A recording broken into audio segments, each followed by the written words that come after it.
สวัสดีครับกลับมาพบกับนายต้นไม้แกดเจ็ตนะครับวันนี้เราจะมาแกะตัว Mavic Pro แกะกล่องให้ดูกันเพิ่งถอยมานะครับเราจะได้มีคลิปมุมสูงถ่ายให้ดูวิวนะครับตั้งใจไว้แบบนั้น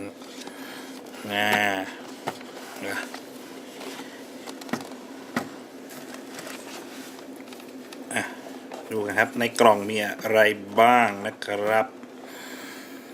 ยังเลยรีโมทโดนนะครับ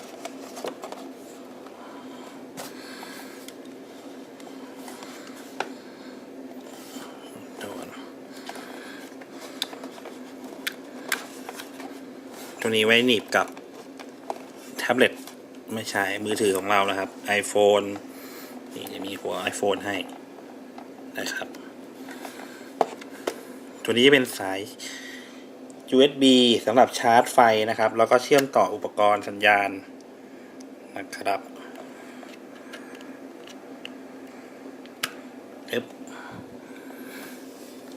มาดูข้างบนก็จะมีปุ่มบันทึกวิดีโอปุ่มถ่ายรูปนะครับปุ่มเปิดปิดนะครับมีปุ่มกลับที่โฮมนะครับกลับมาที่จุดเริ่มต้นครับซ้ายขวาสต็อปนะครับตัวนี้ก็เป็นจอยสติ๊กสำหรับควบคุมโหมดการใช้งาน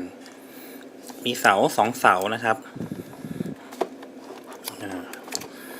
นี่เสาเวลาเล่นให้ง่ายขึ้นนะครับนี้นะครับไม่น่าเชื่อว่าตัวแค่นี้มันบังคับได้ถึงเกือบ7 กิโลนะครับไกลมากนะครับข้างหลังก็จะมีนี่ครับปุ่มให้กดมีฟังก์ชันให้เล่น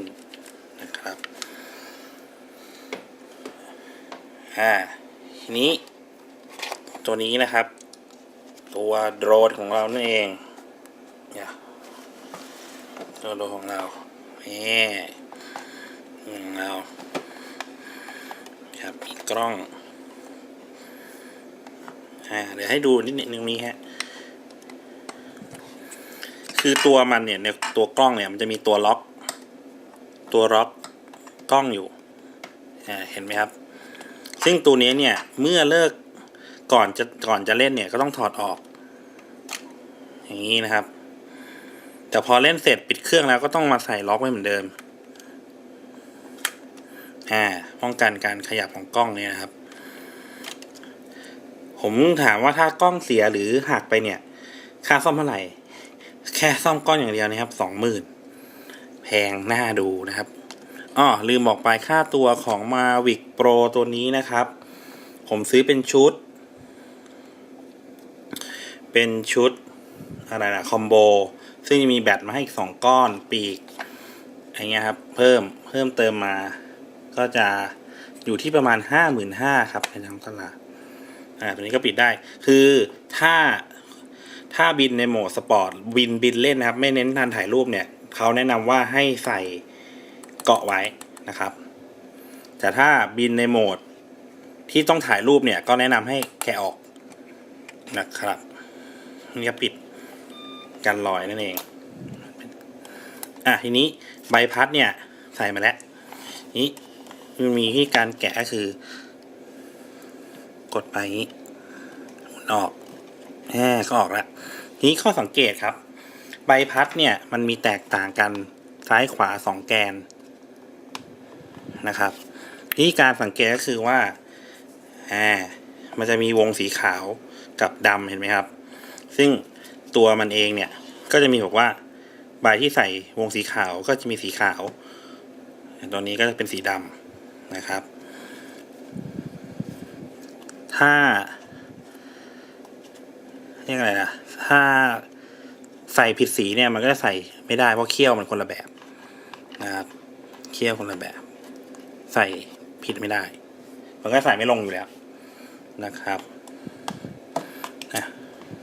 ให้ดูตัวนี้เป็นแบตเตอรี่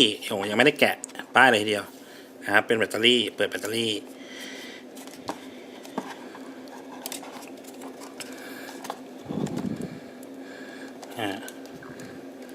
นี่ครับกางขาออกมา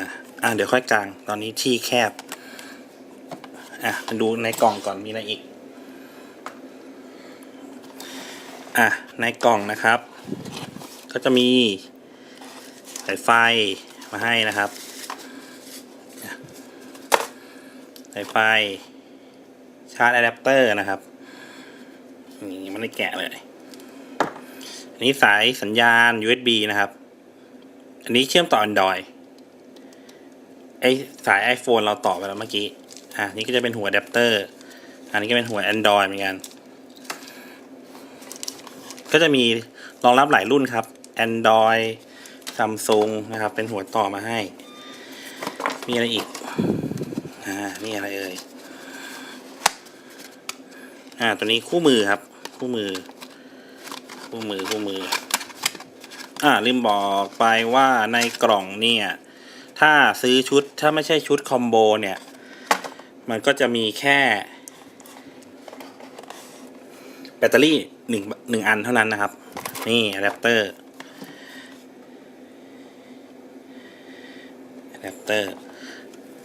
ใช้กับสายชาร์จนี้ชาร์จแบตนะครับในกล่องมีใบพัดนะครับให้อีก2 ชิ้นคือสีขาว1ชิ้นสีดำ1ชิ้นอยู่ในถุงกำมะหยี่นะครับห่อไว้อย่างดีเป็นอะไหล่นั่นเองถามว่าทำไมต้องมีอะไหล่ใบพัดก็จากที่สอบถามนะครับคือการขึ้นลงเนี่ยบางทีมีเศษหินหรือเราไม่บินชนก็แล้วแต่เนี่ยมันมีเศษหินตอนที่เราบินลงก็มีโอกาสที่จะใบพัดชำรุดได้นะครับเขาก็เลยให้มาอีกสำรองไว้นะครับก็ถ้าคนที่ซื้อถ้าไม่ใช่ซื้อเป็นแบบคอมโบเนี่ยในกล่องก็จะมีเท่านี้ครับในกล่องจะมีเท่านี้เลยนะครับเดี๋ยวเราดูตัวโดรน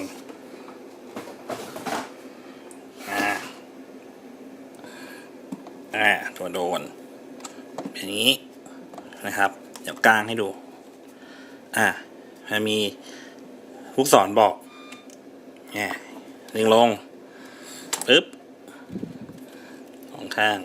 นะครับให้ตัวนี้ทำไงทำผิดเราต้องกางข้างบนก่อนนี่เลยครับมันมีเลขบอกทำตามเลยครับ1 2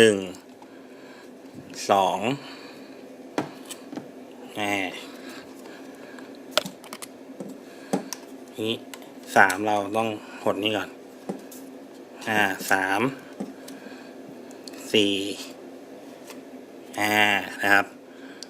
กลางแล้วหน้าตาเป็นอย่างนี้เห็นไหมเนี่ยไม่พัดประมาณนี้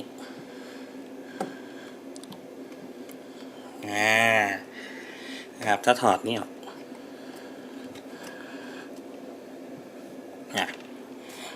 ครับจะมีสังเกตว่ามีเซ็นเซอร์ข้างหน้านะครับรุ่นนี้จะมีเซ็นเซอร์การชนนะครับข้างหน้า2แล้วก็มีที่ด้านใต้นะครับเดี๋ยวเก็บก่อนเกะกะนะครับด้านใต้ก็จะมีอีก2เซ็นเซอร์ระหว่างตอนบินลงนะครับมี2เซ็นเซอร์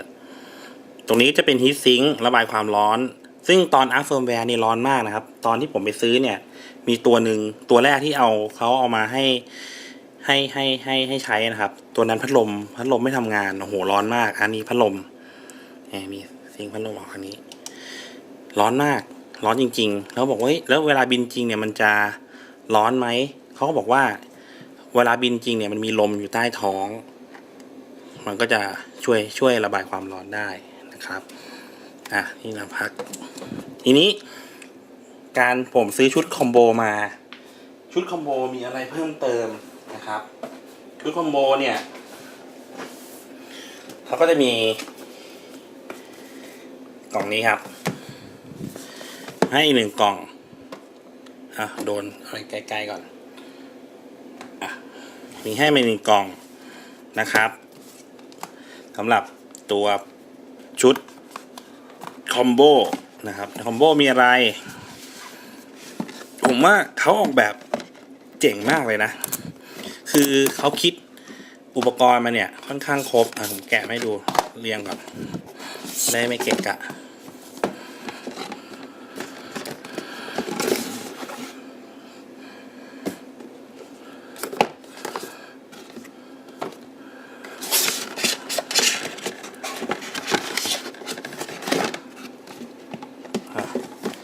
ในกล่องคอมโบเนี่ยนะครับนี่กล่องคอมโบนี่นะครับไฟล์โหมดคอมโบฟอร์มมาวิกนะครับ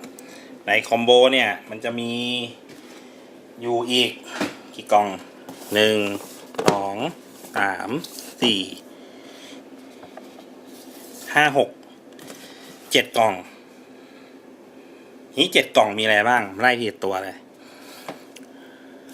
อีกตัวเลยที่ตัวนี้ก่อนตัวหลักเลยแบตเตอรี่ครับอีก2 ก้อน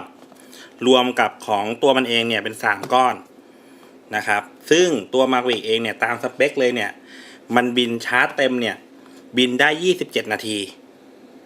นะครับถ้าเราชาร์จ3 ก้อนก็บินได้เป็นชั่วโมงละบินได้ชั่วโมงละแน่นอนซึ่งสำหรับผมเนี่ยเพียงพอแล้ว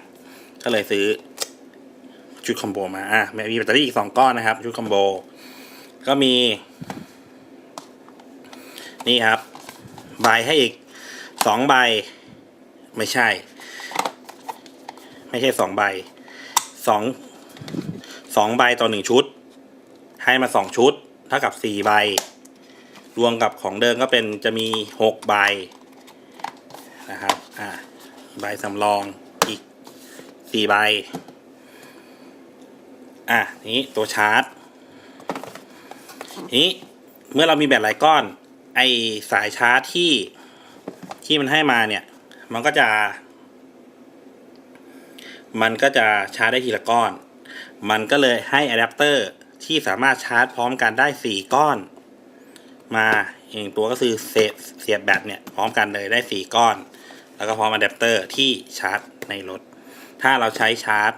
ธรรมดาเราก็ใช้สายเดิมแล้วก็ต่อชาร์จการนี้ได้เลยนะครับผมไม่แน่ใจว่ามัน4 ก้อนไหมเพราะว่าอะแดปเตอร์แต่มันมี4 ทางนะมันมี4 ทางแต่ว่ามันน่าจะมีสายที่ต้องเสียบ1 ทางหรือเปล่าแปลว่าชาร์จพร้อมกันเนี่ยได้3 ก้อนใช่ไหมชาร์จพร้อมกันได้3 ก้อนใช่ไหมแก้ไงล่ะเนี่ยนี่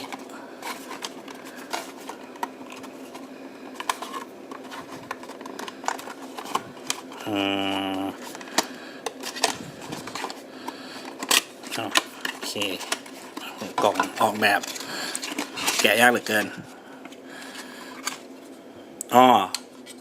ได้4 ก้อนพร้อมกันครับ4 ก้อนพร้อมกันเพราะว่า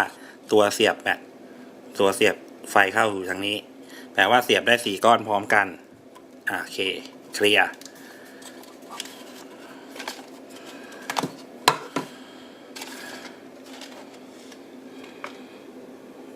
เคลียร์ประเด็นตัวนี้ลองแกะดูว่ามันเป็นที่ชาร์จในรถอย่างเดียวหรือว่าสามารถเปลี่ยนเป็นดูกล่องนี่ครับแกะไงเดี๋ยวนี้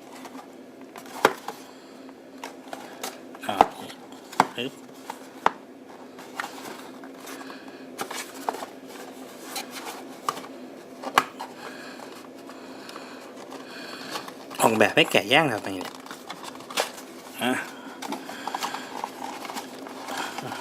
ลึกลับซับซ้อนเป็นหัวเสียบรถยนต์กับรถยนต์ครับอย่างเดียวซึ่ง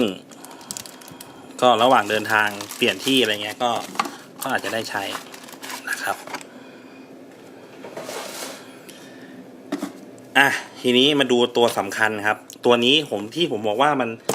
การออกแบบมันเยี่ยมยอดมากคืออะไรครับคือตัวนี้ครับแล้วผมทอดแบตมากล่องนี้ผมจะไม่แกะฮึบ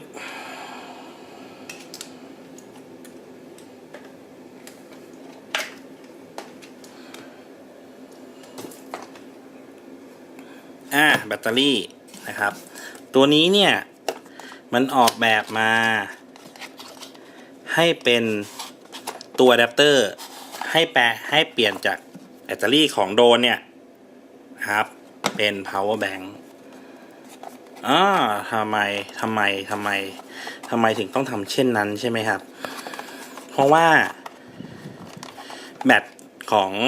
โดรนเนี่ยตัวมาวิกเนี่ยเป็นลิเธียมไอออนนะครับเป็นแบตลิเธียมไอออนดังนั้นเนี่ยการชาร์จแบตทิ้งไว้ชาร์จแบตเต็มแล้วทิ้งไว้เนี่ยไม่เป็นผลดีสำหรับแบตครับมันจะทำให้แบตวูบอันนี้จากที่เทรนนิ่งบอกมานะครับทำให้แบตวูบดังนั้นเราควรใช้ให้เหลือนี่ครับมันจะมี4จุดใช่ไหมครับเต็มคือ4จุดมันมี3เซลล์ดังนั้นเนี่ยการใช้ที่ดีที่สุดคือใช้ให้เหลือจุดเดียวนะครับมันเลยต้องมีตัวที่แปลงจากแบตเตอรี่เนี้ยให้เป็น power bank ก็คือเสียบไปนี้แล้วเราก็สามารถใช้เป็น power bank ได้เพื่อใช้แบตเตอรี่ให้หมดจากตัวแบตเตอรี่ให้เหลือจุดเดียวนั่นเองซึ่งควรจะใช้ให้หมดเพราะว่าเกือบหมดไม่ใช่หมดใช้เกือบหมดเพราะว่ามันจะได้เป็นการเซฟแบตเตอรี่นะครับแล้วถ้าเราจะบินก็ชาร์จใหม่ใช้เวลาชาร์จ1 ชั่วโมงเท่านั้นเองนะครับไม่ได้นานเป็นการเตรียมตัวชาร์จล่วงหน้านะครับแล้วก็ถ้าใช้แบตไม่หมดก็ให้ใช้ตัวนี้ครับเพื่อให้เอาแบตเตอรี่ตัวนี้มาเป็น power bank เก๋ป่ะมันเจ๋งตรงนี้ครับมันเจ๋งตรงนี้ต้องซื้อชุดคอมโบเท่านั้นนะครับถึงจะมีซื้อแยกน่าจะแพงอยู่นะครับก็ตัว Mavic Pro นะครับก็มีประมาณนี้ซึ่งตัวโปรเนี่ยก็ยังไม่หมดเท่านี้ครับพอซื้อชุดคอมโบปุ๊บเนี่ยเขาจะมีกระเป๋าที่เป็นของตรงรุ่นนะครับของตรงรุ่นเป็นกระเป๋าหนังผมแกะให้ดูนี่อยู่ในกล่องยังไม่ได้แกะเอามีดมากระเป๋าเนี่ยมันก็ออกแบบมาเจ๋งอีกเหมือนกันคืออุปกรณ์ที่เป็นทั้งหมดเนี่ยครับอุปกรณ์ทั้งหมดที่เราแกะไปเมื่อกี้ครับที่เป็นชุดคอมโบนะครับทุกชิ้นนะครับสามารถยัดไปในกระเป๋าใบนี้ได้ทั้งหมดเลยทีเดียวนี่ดูกระเป๋าไม่ใหญ่มากนี่เป็นอีกหนึ่งจุดที่ผมตัดสินใจซื้อรุ่นนี้เลยครับเพราะว่าพอเก็บแล้วเนี่ยมันเล็กมากนะครับซึ่งดูข้างในโหกันน้ำด้วยนะครับดูนี่ดูซิปรูดปึ๊บเป็นซิปกันน้ำครับนี่ซิปกันน้ำมีสายให้นะครับนี่ใส่ตัวมาวิกใส่แบตเตอรี่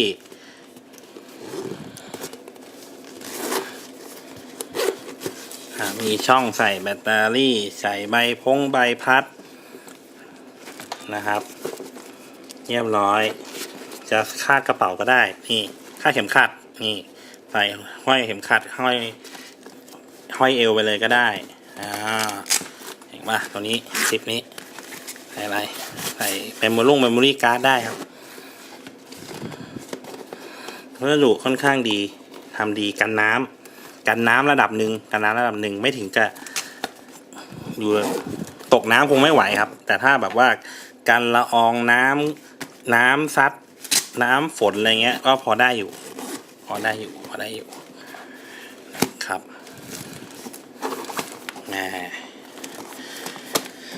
ก็ตัว Mavic Pro นะครับชุดคอมโบก็จะมีของประมาณนี้ครับของประมาณนี้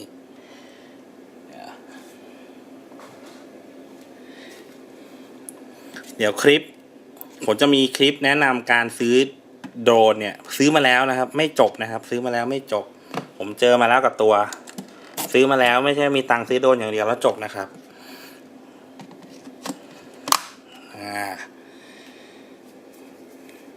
ก็เอาว่าเดี๋ยวผมติดตามแล้วต้นมาแล้วกันแล้วผมจะทำคลิปให้ว่าซื้อโดรนมา1 ตัวเราต้องมีค่าใช้จ่ายอะไรบ้างต้องทำอย่างไรบ้างถึงจะขับโดรนได้อย่างปลอดภัยและถูกกฎหมายติดตามคลิปต่อไปนะครับสำหรับวันนี้เจอแค่นี้คลิปนี้ฝากไว้แค่นี้ครับขอบคุณครับ